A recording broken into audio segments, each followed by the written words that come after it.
एक hill station जाने के रास्ते में अगर एक सुरंग पड़ती हो तो इंसान उसके बारे में सुन के शायद ही कुछ अलग सोचने की सोच रख पाएगा। लेकिन हिंदुस्तान में एक ऐसी सुरंग भी है जो कि भूतों का घर माना जाता है। उस सुरंग से ट्रेन निकले तो जिन्होंने उसके बारे में सुन रखा है वो आंखें बंद रख के गुजरना ही वहां से पसंद करते हैं, और जिन्हें ऐसी चीजों को पढ़ने की और जानने की आदत हो उन्हें ये डरावना नहीं, बहुत ही एक्साइटिंग लगता है। अतुल भी ऐसे ही लोगों में से एक था, पैरानॉर्मल रिसर्चर, ऐसी ही जगहों और कहानियों का शौकीन।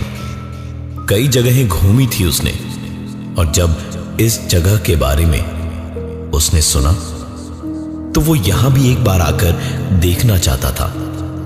उसने तुरंत अपना बैग वगैरह पैक किया, नाइट विजन का सामान, कैमरा, रिकॉर्डर वगैरह सभी कुछ पैक करके निकल पड़ा अपनी मंजिल की ओर। टनल तक आने के लिए एक गांव से होकर गुजरना पड़ता है। वहां से होकर आते आते एक आध बार किसी से पूछताछ करने की कोशिश की तो किसी ने भी जवाब देने से या कुछ भी कहने से साफ साफ मना कर दिया। कईयों ने उसे भी मना किया वहां जाने से, लेकिन अतुल टनल के पास अपना सारा जरूरी सामान लेकर पहुंचा। गिट्टियों पर चलता हुआ अतुल सुरंग के अंदर गया तो उसने पाया कि बेहद ठंडी हवा जो अभी तक बह रही थी वो उस सुरंग में घुसते के साथ ही एक अजीब सी आवाज में बदल गई। पहुंच के सुरंग के मुहाने से तकरीबन 20 मीटर अंदर उसने सबसे पहले 2 कैमरास लगाए जो टेम्परेचर गिरते ही फ्लैश के साथ फोटो लेते थे, और उसके बाद दीवार से सटकर आगे की ओर चलने लगा। सुरंग के अंदर खूब अंधेरा था और एक अजीब सी हवा की आवाज और सीलन जैसी महक थी पूरे सुरंग के अंदर। 1-2 जगहों से पानी भी चू रहा था। अतुल ने सुरंग के इस छोर से उस छोर तक देखा और फिर चिल्लाया, कोई है क्या यहाँ? अरे मैंने बड़े किस्से सुन रखे हैं यहाँ के, कोई हो तो जवाब दो। कोई है क्या यहाँ? अतुल को अपनी ही आवाज पलटकर सुनाई दी। अतुल मुस्कुराया और थोड़ा आगे बढ़ा। तकरीबन कुछ 3-4 मिनट ही हुए होंगे उसे आगे बढ़े हुए। सुरंग का दूसरा मुहाना ज्यादा दूर नहीं था जब उसे उसके सवाल का जवाब एक नहीं कई बार मिला।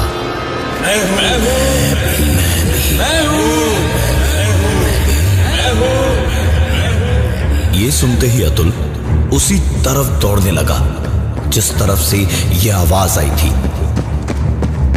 दौड़ते दौड़ते अतुल थोड़ा ही आगे गया था जब अचानक रेल की पटरियों में हरकत हुई और अतुल का पैर उसमें फंस गया। अतुल अपना पैर छुड़ाने की कोशिश में लग गया। लाख खींचा उसने अपने पैर को, लेकिन कोई फायदा नहीं हुआ।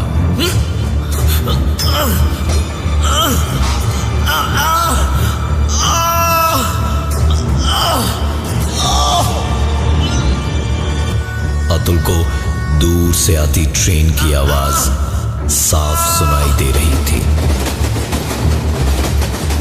ट्रेन धीरे धीरे करीब आ रही थी और अतुल का पैर लाख कोशिशों के बावजूद निकल नहीं पा रहा था। भारी भरकम हजारों टन वजन की ट्रेन की सिर्फ आवाज ही नहीं बल्कि उसके आने की हवा भी बहुत तेज होती जा रही थी। ट्रेन जब बेहद करीब थी, अतुल ने अपनी हार मान ली थी। ट्रेन हॉर्न मारती हुई बिल्कुल ऐसा लगा जैसे अतुल के ऊपर से गुजरती हुई चली गई।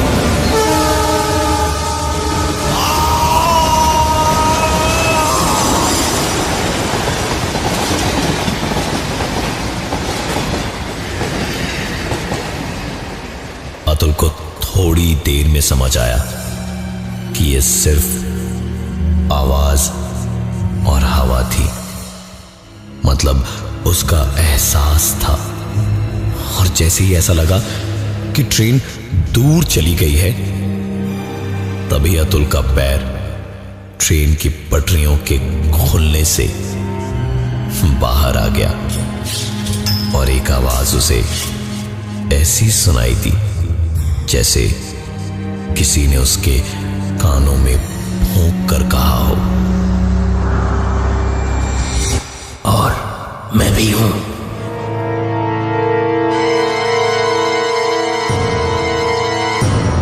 अतुल का पैर जैसे ही पटरियों से छूटकर अपने आप निकला तो अतुल सीधा वहां से उल्टी तरफ बाहर की ओर भागा, क्योंकि पहले आवाज वहीं से आई थी।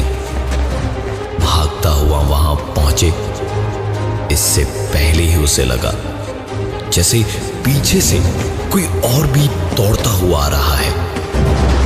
अतुल ने रुककर जैसे ही पीछे देखा तो एक जोरदार चीख की आवाज आई।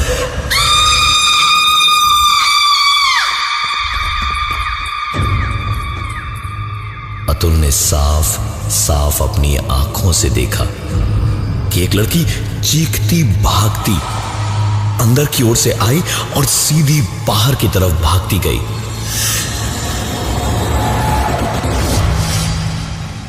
लेकिन अंधेरे में ही ठीक उसके चीख की आवाज की तरह वो लड़की भी उस अंधेरे में कहीं खो गई।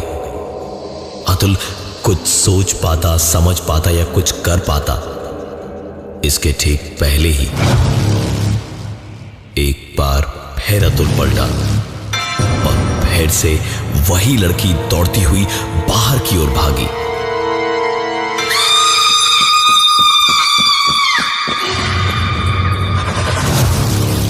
और एक बार फिर से उसी घुप अंधेरे में उसकी आवाज और वो दोनों कहीं गुम हो गए। इतना सब कुछ देखने के बाद अतुल तुरंत उसी ओर दौड़ा जिस तरफ बाहर की ओर वो लड़की भाग रही थी।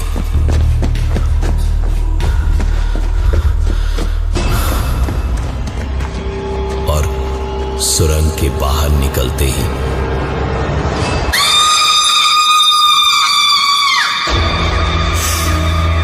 वही लड़की सुरंग की छत के ऊपर से अतुल के ठीक ऊपर कूदी।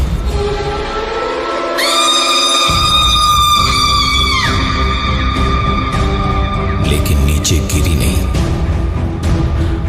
अतुल ने आंख खोलकर नीचे देखा और उसके बाद वापस ऊपर देखा।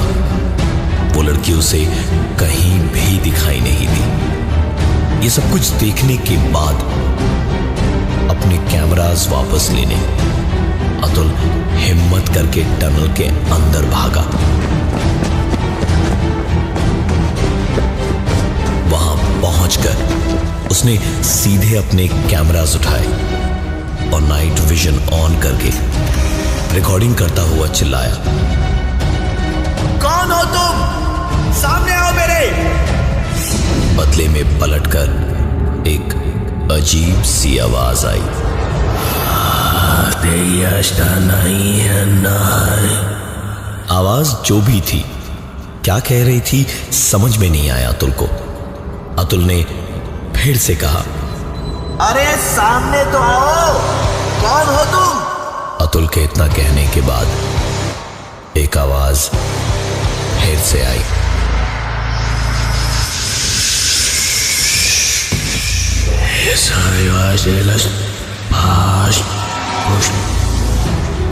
अतुल चलता हुआ सुरंग के बाहर आया और 1 मिनट तक रिकॉर्डिंग और की।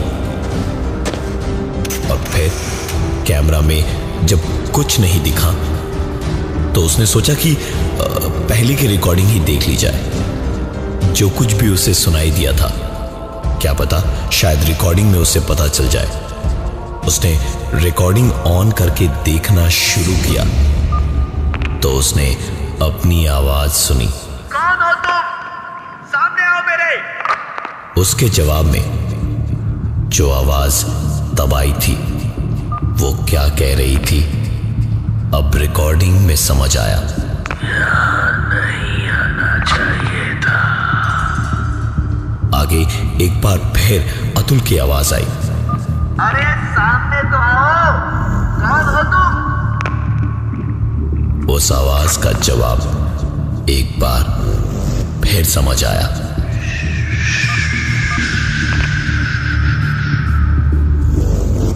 चुपचाप चले जाओ यहां से।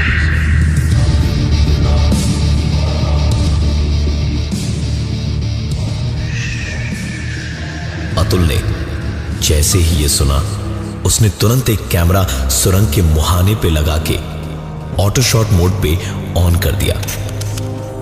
उस कैमरा के फोटो पे फोटो खींचने की आवाज सुरंग के अंदर गूंज रही थी। एकाएक सुरंग में हवा की आवाज और ज्यादा तेज होने लगी।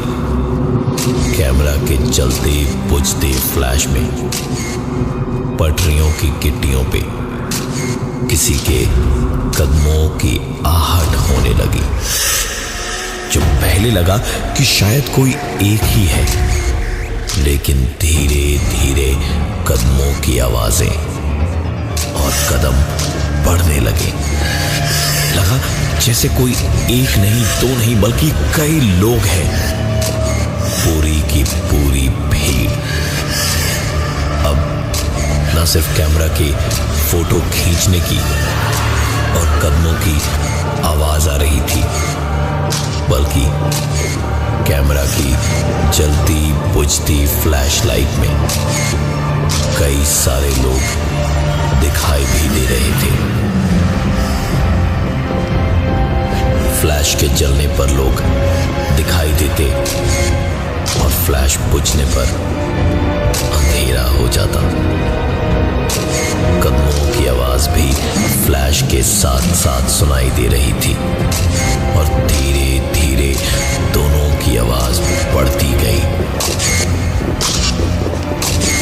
हर बार फ्लैश के चलने पर पिछली बार से ज्यादा करीब दिखते लोग, और जब पूरी भीड़ बेहद करीब आ गई और कैमरा की लगातार होती आवाज और लगातार चलते फ्लैश में कुछ समझ ही नहीं आ रहा था कि आखिर हो क्या रहा है, तभी अतुल की आंख खुली और उसने देखा कि वो तो हॉस्पिटल के बेड पर था। डॉक्टर उसकी रिपोर्ट्स पढ़ के नर्स को बता रहे थे और अतुल की खुली आंखें देखकर डॉक्टर ने बाथरूम की ओर उठकर अतुल जैसे ही जाने को हुआ तो उसे चक्कर आने लगे, लेकिन उसके बावजूद पूरी हिम्मत जुटाकर वो उस ओर गया। अंदर हाथ मुंह धोने लगा तो अतुल को एक जानी पहचानी सी आवाज सुनाई देने लगी।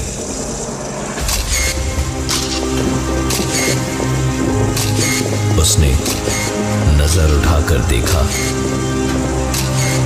तो शीशे में ठीक अपने पीछे वो पूरी की पूरी भीड़ खड़ी थी जिसे उसने उस सुरंग के अंदर देखा था, और जिस औरत को उसने दौड़ते और सुरंग की छत से कूदते देखा था, उसने अतुल का सर पकड़कर वॉश बेसिन पर जोर जोर से मारना शुरू कर दिया और तब तक मारती रही जब तक अतुल की आंख नहीं खुल गई। अतुल अभी भी रेलवे ट्रैक पे सुरंग के अंदर था और दूर से उसे ट्रेन आती हुई दिखाई दे रही थी।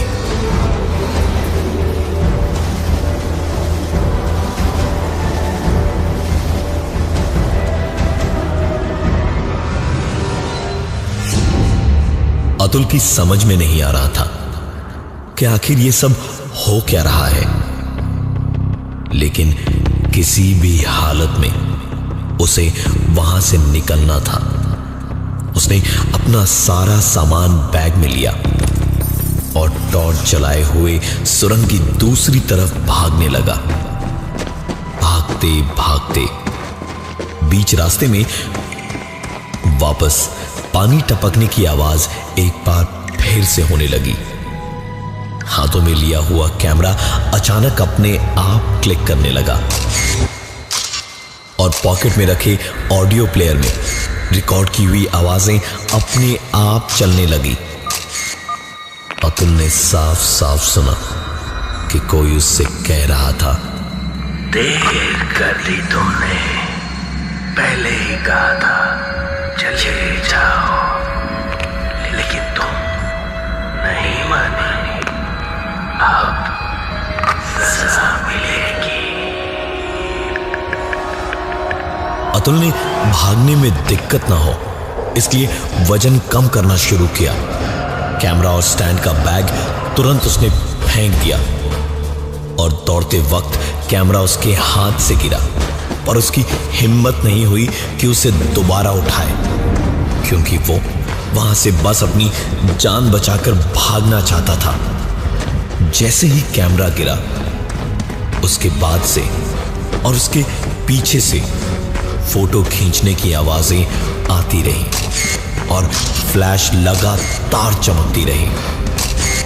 टॉर्च की बैटरी कम होने की वजह से धीमे धीमे जल रही थी और पीछे से कैमरा की फ्लैश लाइट से ही जितना दिख रहा था उसी में अतुल भागे जा रहा था।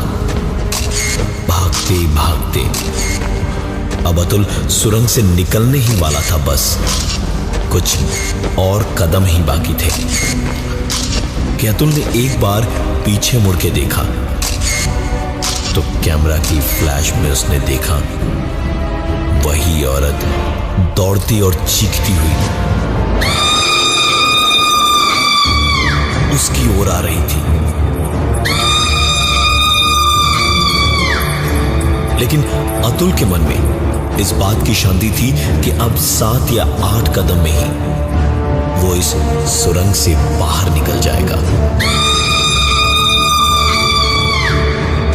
अतुल जो अब तक पीछे की ओर देखता हुआ दौड़ रहा था, जब सामने पलटा तो जोर से एक दीवार से लड़ा और चोट खाकर पटरी पे गिर पड़ा।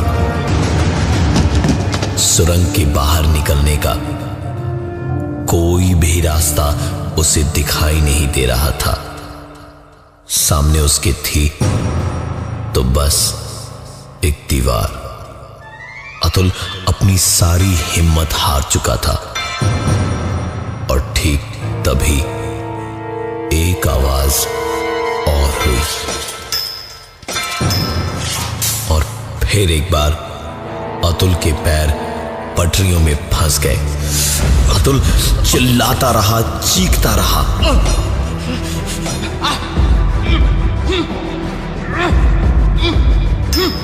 कोई है? अरे कोई है? अरे मदद करो प्लीज, प्लीज।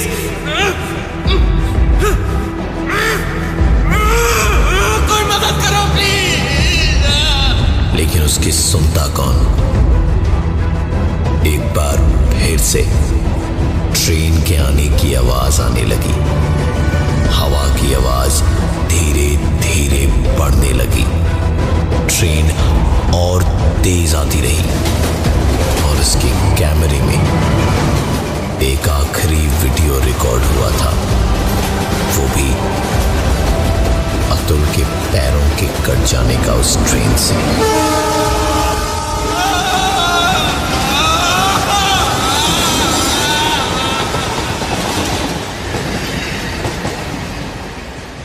आज अतुल जिंदा तो है, पर पैरानॉर्मल रिसर्च करने की उसकी इच्छा हमेशा के लिए उस एक रात के बाद कहीं दफन हो गई।